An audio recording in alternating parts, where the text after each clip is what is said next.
Bienvenidos a Pino Suárez II, Domicilio del Diálogo, desde esta Galería de Presidentes de la Suprema Corte de Justicia de la Nación. Tenemos el gran gusto de recibir a la doctora María Marván Laborde, quien es consejera electoral del Instituto Federal Electoral. Doctora, muchas gracias por estar con nosotros en el canal de la Suprema Corte. Muchas gracias a ustedes, gracias por la invitación. Doctora, tiempos difíciles. Quisiera yo comenzar con otro tono, pero es inevitable. Usted acaba de concluir hace unos días su periodo como presidenta rotativa en este nuevo esquema que está experimentando el Instituto Federal Electoral. Y bueno, partiría de preguntarle ¿hasta cuándo podemos decirle al IFE y no INE? Es una fecha incierta. En términos específicos tendrá que ser cuando se nombren a los nuevos 11 consejeros que deberán llegar ya al Instituto Nacional Electoral. En términos, digamos, de buscar una fecha de nacimiento, esa será la fecha de nacimiento del Instituto Nacional Electoral. Para ello tiene que publicarse el decreto, y para publicarse el decreto tiene que ser aprobada la reforma por 16 estados. Todavía no tenemos los 16 estados. Una vez que 16 congresos locales lo hayan aprobado, tendrán además que notificar a el Congreso de la Unión y entonces podrá expedirse el nuevo decreto. A partir de ahí se cuentan 120 días. Sí, los hechos y las conformaciones y el acuerdo político nos hace ver de manera muy clara que es inevitable, es un hecho, que será una reforma constitucional validada por los congresos locales, por los congresos estatales. Y este es el punto de origen de la charla, doctora. La reforma política aprobada por el Congreso. Usted ha sido una persona con conceptos muy directos, críticos hacia los términos de esta reforma y en general de todos los consejeros que permanecen en el instituto. ¿Tienen ustedes preocupaciones fundadas respecto a aspectos aprobados en el Congreso para esta reforma electoral? Y partiría de la base de una calificación que usted tuvo en su discurso cuando asumió la presidencia rotativa, diciendo que esta reforma electoral había sido, o que el IFE en este caso había sido una especie de moneda de cambio para la aprobación de la reforma energética en el Congreso. Hay elementos inquietantes, doctora, que usted ha manifestado. Quisiera yo empezar por ahí. A ver, creo que el problema de cómo se procesaron las reformas y el condicionamiento que hizo el Partido Acción Nacional hace aparecer claramente como una moneda de cambio en donde quizá la preocupación fundamental es que no supieron encontrar el tiempo necesario para encontrar un buen arreglo institucional hacia el futuro electoral de México. Se parte de un diagnóstico difuso, pero que aparentemente todo el mundo comparte, diciendo que los institutos electorales locales no son autónomos o no son suficientemente autónomos o de manera más fuerte dependen los consejeros del gobernador en turno. A partir de esto, de este diagnóstico que no está claro en qué estado sí, en qué estado no, con qué medida, con qué participación de la oposición en esos mismos estados, se decide hacer un híbrido en donde el Instituto Nacional Electoral va a ser el encargado o el responsable de los procesos electorales en todos los estados, empezando por nombrar consejeros y la organización de las elecciones.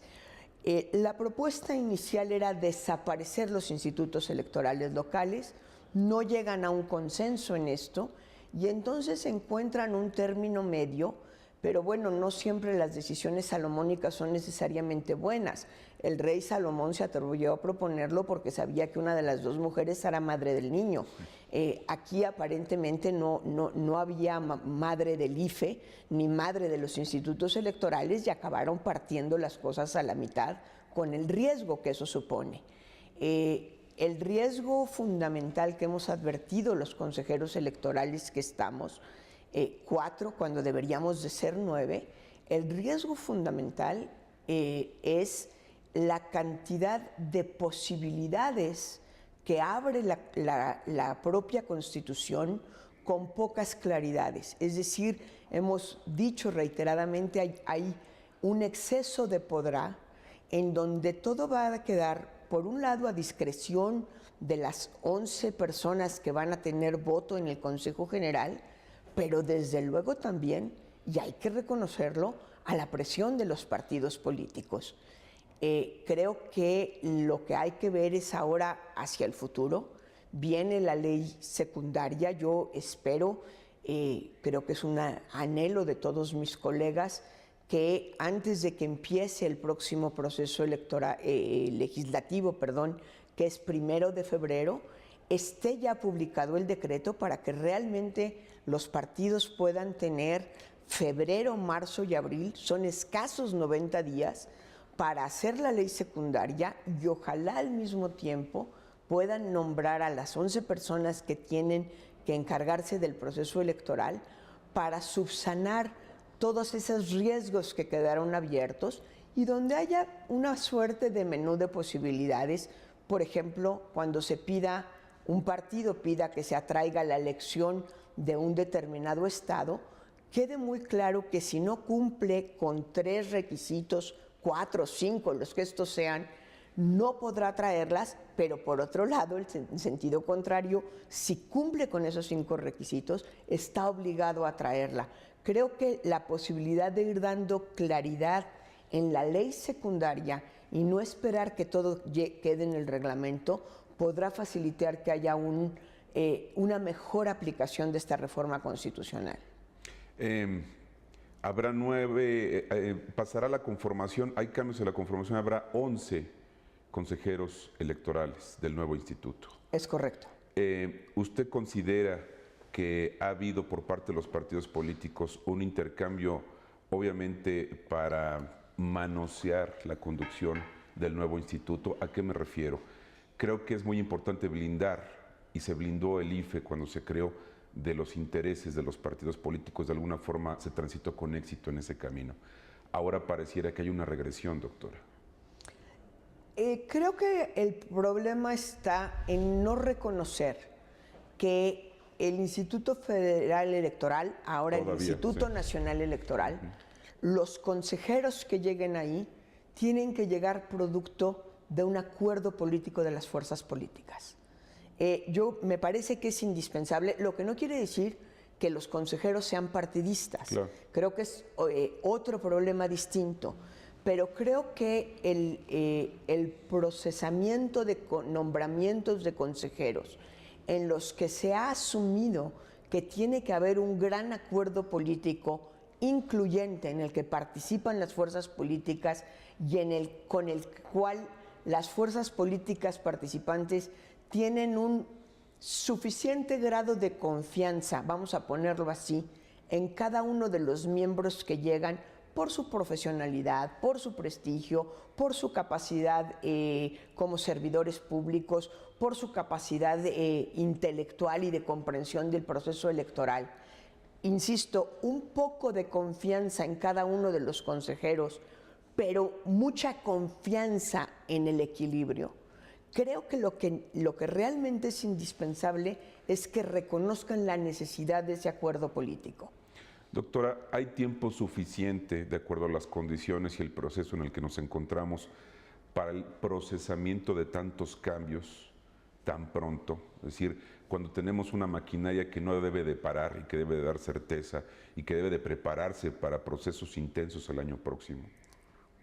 Habiendo sido crítica de la reforma, también soy una persona optimista. Sí. Y creo que más que decir si hay tiempo suficiente, creo que lo que valdría la pena, y ahorita es un muy buen momento para decirlo, porque todavía no empieza el proceso legislativo, porque estamos en el proceso de que se apruebe la reforma y sea publicada como decreto, yo creo que si le dan la prioridad necesaria, pueden hacer las cosas en tiempo y forma.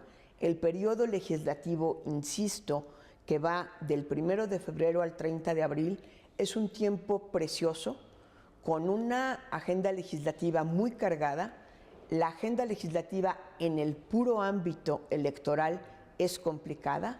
hay que sacar la ley de procedimientos electorales, hay que sacar la ley general de procedimientos electorales y después reformar el COFIPE. Hay que sacar la ley que se refiere a los delitos y medios de impugnación y la ley de partidos políticos. Ya ahí hay una agenda legislativa cargada. Habrá que sumar desde luego la ley de telecomunicaciones, en donde el Congreso ya está en falta. Hay que sacar la ley energética, que no sé si va a ser la primera prioridad. Aquí pues no hay, digamos, las elecciones tienen una fecha fija, la transición energética no tendría esa urgencia. Creo que la responsabilidad del Congreso de la Unión en cómo priorice las leyes que vienen en relación a la vida política nacional sí hace pensar, y no porque yo sea consejera electoral, que hay fechas fatales indispensables de prever las cosas en el ámbito y en la materia político-electoral. Usted se convirtió en la primera mujer en ser presidenta, consejera presidenta del IFE. Cuando este hecho ocurrió, usted mostró un tinte emocional que reflejó con mucha claridad su sentimiento en ese momento, doctora. Es decir, en otras circunstancias esto es un hecho histórico, motivo de regocijo. Sin embargo, el tono fue de inquietud, de preocupación. No voy a hablar de nostalgia porque conozco su trayectoria y sé que lo que menos ocurre en su cabeza es la nostalgia, sino la inquietud de que las cosas salgan bien y de que toda esta reforma y el IFE histórico que ha logrado certeza para las elecciones en este país no vaya para atrás. Yo creo que hay una preocupación y por eso es que quiero ser optimista y por eso es que los consejeros electorales, ahora bajo la presidencia de Lorenzo Córdoba, hemos dicho si podemos servir para proporcionar elementos técnicos para que la ley secundaria salga bien, estamos dispuestos y estamos haciéndolo. Yo creo que comprometida como estoy con la democracia en este país, con el proceso de democratización y con la vida electoral del país, nadie con esta responsabilidad podría apostar a que esto saliera mal y mucho menos favorecerlo. Creo que hay que hacer todo lo posible porque el tema electoral realmente salga bien en el 2015. El reto no es menor. En 2015 tenemos la elección intermedia a nivel federal, se renueva la Cámara de Diputados. En términos históricos era una elección francamente sencilla para el IFE porque hay que organizar una elección y no tres al mismo tiempo, hay que contar una sola boleta y no tres boletas, en fin. Pero ahora con esta reforma viene el reto de tener de manera concurrente 17 reformas locales, 9 de ellas con gobernador. Nadie en su sano juicio puede apostar a que eso salga mal. México tiene hoy día razonablemente resuelto el problema electoral. No estamos en 88, no estamos en la época anterior a la creación del IFE y creo que tenemos que apostar porque esto siga funcionando y funcione de la mejor manera posible. Curiosamente, la coyuntura que vive nuestro país también habla de profundas transformaciones en otro organismo autónomo como es el IFAI, muy importante para nuestro país. Y hay piedras de toque entre el IFAI y el IFE por la designación de quienes integren el nuevo consejo, doctora. ¿Cómo percibe usted esto? Es uno de los puntos más complicados. La reforma del IFAI ya pasó en los 17 congresos, en 17 congresos al menos, debe estar por publicarse, pero tienen 90 días para integrar al nuevo pleno conformado por 7 comisionados. Esos 90 días se van a traslapar necesariamente con el periodo legislativo de febrero a abril. Si se toman los 90 días en el Senado para nombrar a los nuevos 7 comisionados, será ya muy tarde en el proceso, en el periodo legislativo, cuando esas nuevas personas puedan nombrar a las 2 personas que a su vez nombrarán a los consejeros, bueno, propondrán quintetas para el Consejo General. Es muy complicado, ¿no? Es muy complicado.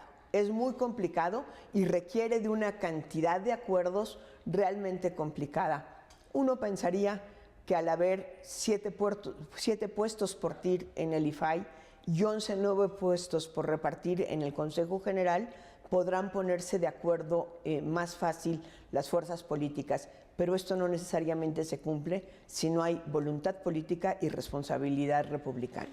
Siendo optimistas y tomando esta iniciativa de su parte, claroscuros de la reforma electoral, puntos prioritarios, básicos, que usted percibe en lo aprobado en el Congreso, a reserva de ver cómo quede la ley secundaria, pero puntos positivos y puntos negativos básicos. Creo que el punto positivo más grande, sin lugar a dudas, es la aprobación de la reelección.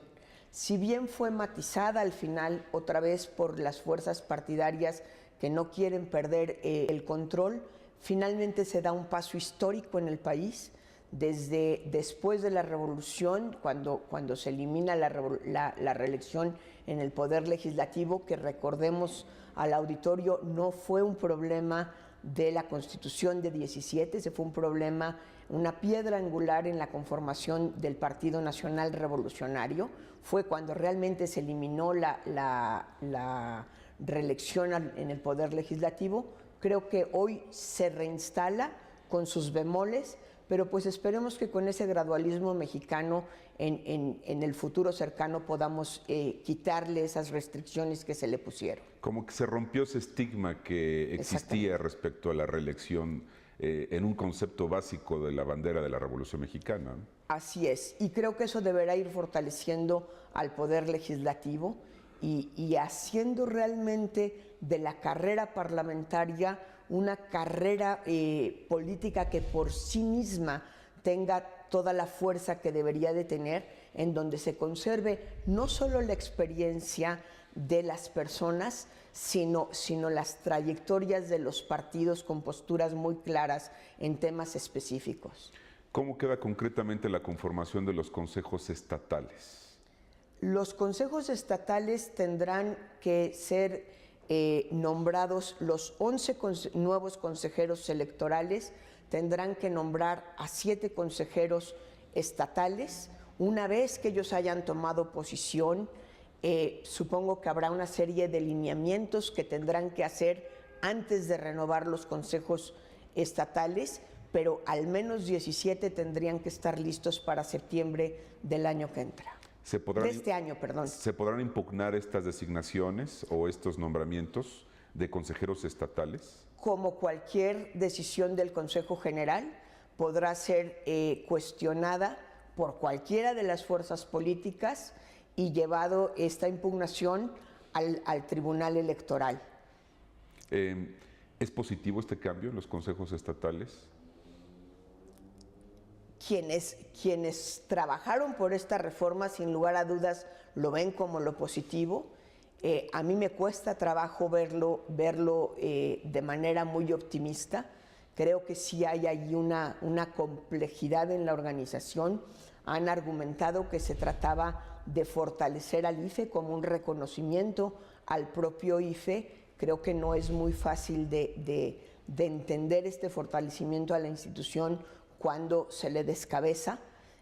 Tendrán un poco que ver la forma en la que estas 11 personas primero detecten quienes tienen la capacidad y la posibilidad en cada uno de los estados, se hagan allegar de currículums y puedan nombrar gente realmente comprometida con los procesos. Y bueno, hoy hay una claridad que quizá esa sea uno de los puntos que ellos mismos ven como ventaja, en donde si un consejo estatal empieza a tomar decisiones cargadas claramente hacia favorecer a una fuerza política u otra, tienen el inmenso poder de remover a los consejeros de determinado estado y digo porque así está en la Constitución, además atraer la elección. Es decir, en un momento dado, si un consejo estatal empieza a hacer las cosas mal, el Consejo General puede decir a Jalisco, a Yucatán, a cualquier estado, ahora yo atraigo la elección y yo la organizo, o bien ahora tú te vas a tu casa y nombro 7 nuevos, o se van 3 a su casa y nombro 3 nuevos y entonces cambiamos el acuerdo. Ese es un poder o una amenaza, en tanto que la sanción es muy fuerte, una amenaza muy fuerte para obligar a esos 7 consejeros de cada estado a actuar lo más apegado a la ley posible. No quiero imaginarme elecciones locales en estados tan polarizados como Michoacán, por ejemplo, como Guerrero, como Oaxaca. Es decir, las condiciones del país también nos ponen ahí asteriscos para tener mucho cuidado en el tema de los consejos estatales, doctora, porque va a ser inevitable en este esquema que usted nos narra que haya palomeos de las fuerzas políticas. Yo lo veo en vía de hecho, no de derecho, lo veo casi obvio. Vuelvo a mi punto inicial. Creo que es indispensable que las fuerzas políticas reconozcan que lo que requieren son acuerdos políticos. Y creo que en esos casos que menciona es especialmente claro. Quisiera, ahora que usted menciona Oaxaca, hacer además una mención que no debemos perder de vista. La gran mayoría de los municipios en Oaxaca se eligen por usos y costumbres. Ya no era fácil hacer un marco electoral estatal en donde existiera, digamos, la legislación tradicional a la que estamos acostumbrada, y que al mismo tiempo conviviera con usos y costumbres. Ahora esto ya es una preocupación federal. La propia federación tendrá que hacerse cargo de cómo respetar esos usos y costumbres, comprenderlos o asimilarlos dentro de la ley estatal, dentro del marco general, de tal manera que siga siendo funcional, porque hemos de reconocer que ha seguido siendo funcional. Doctora, saliéndonos un poco del tema electoral y volviendo a esta reflexión que usted tuvo y manifestó de manera muy contundente, ¿se priorizó el tema energético sobre el tema de fortalecer al IFE en la reforma política? Se antepuso, y además así se dijo claramente, que una fuerza política, el Partido Acción Nacional, no votaría la reforma energética si no salía la reforma político-electoral.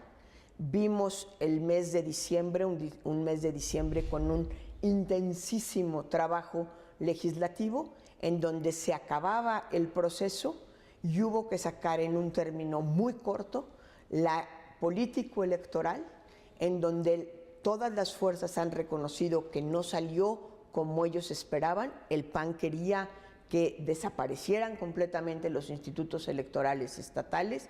El PRD también lo había planteado, quedó un híbrido difícil de administrar, difícil de que funcione, e inmediatamente después se hizo la reforma energética.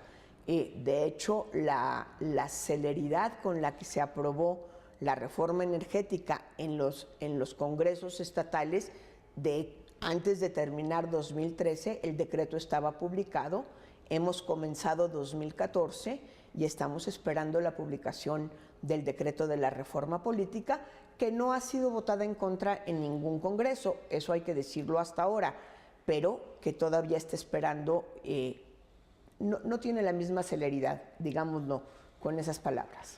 Apostando al futuro y siendo optimistas, insisto, ¿qué elementos darían certeza en la ley secundaria a esta reforma constitucional en materia electoral? ¿Qué esperaría usted? Lo primero que es indispensable es ver los tiempos.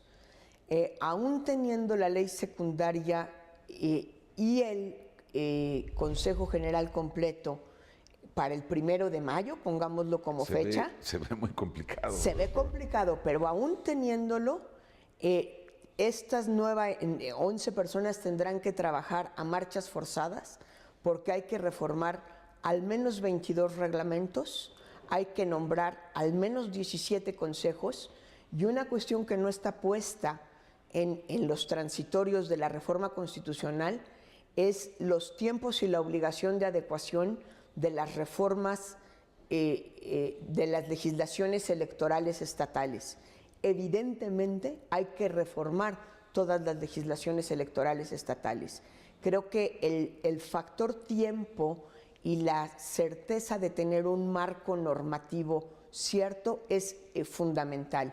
Ya yendo un poco al detalle en la legislación secundaria, creo que en todos esos elementos que dejaron en la Constitución posibilidades, podrá el Consejo General remover a los consejos estatales, podrá atraer la elección, podrá atraer procesos específicos y no la elección completa. Creo que hay que poner claramente en qué condiciones sí lo pueden y lo deben hacer, y si no se cumplen esas condiciones, cómo no lo pueden hacer, porque las peticiones van a llegar a la mesa todos los días. Todos los días una u otra fuerza política va a decir: ahora yo ya no confío en el Consejo Electoral de tal lado, por favor atráiganla. Y otra cosa que tienen que prever es, empezado el proceso electoral, hasta cuándo pueden atraerlo y cuándo ya no se puede atraer. Creo que esas son cuestiones muy importantes que tienen que quedar claras en la legislación secundaria para disminuir las presiones que de cualquier manera tendrá el Consejo General. ¿Estos muchos podrás le dan dientes al nuevo instituto o lo hacen muy discrecional, doctora? Hoy día, como está la reforma constitucional, lo hacen profundamente discrecional. Eso es lo que hay que atemperar en la legislación secundaria como prioridad. Y si hablamos de legislaciones secundarias, también hay que ver que tienen una oportunidad de oro, y es que al mismo tiempo se va a discutir en el Congreso, o se podría discutir, la ley de telecomunicaciones, la ley electoral y también la ley de transparencia, pero quisiera referirme a las dos primeras. En el modelo de comunicación política es indispensable que la ley secundaria de telecomunicaciones y la ley electoral sean completamente congruentes, tan liberales o tan restrictivas como lo quieran los partidos políticos y como las fuerzas políticas se pongan de acuerdo, pero completamente congruentes. Si no, vamos a tener un problema de ejecución no poco complejo del nuevo modelo de comunicación política que hasta ahora ha funcionado. Ya ha funcionado por lo estricto que ha sido el IFE en el monitoreo y revisión del cumplimiento de los tiempos del Estado. Doctora, se nos ha ido media hora muy rápido. Le agradezco mucho sus conceptos, el tiempo para ser pedagógica en estos temas que a veces para la generalidad son de por sí complicados por el tema especializado, pero permanentemente invitada para ver la evolución de todo este proceso, y apostemos, insisto, le tomo muy bien la palabra, por el optimismo de que este tránsito sea para bien de México. Hagamos todo lo posible porque así sea. Muchísimas gracias. Gracias a usted, doctora. También le agradezco a usted el favor de su atención. A Pino Suárez 2 lo invito a que siga en el canal judicial. Muchas gracias.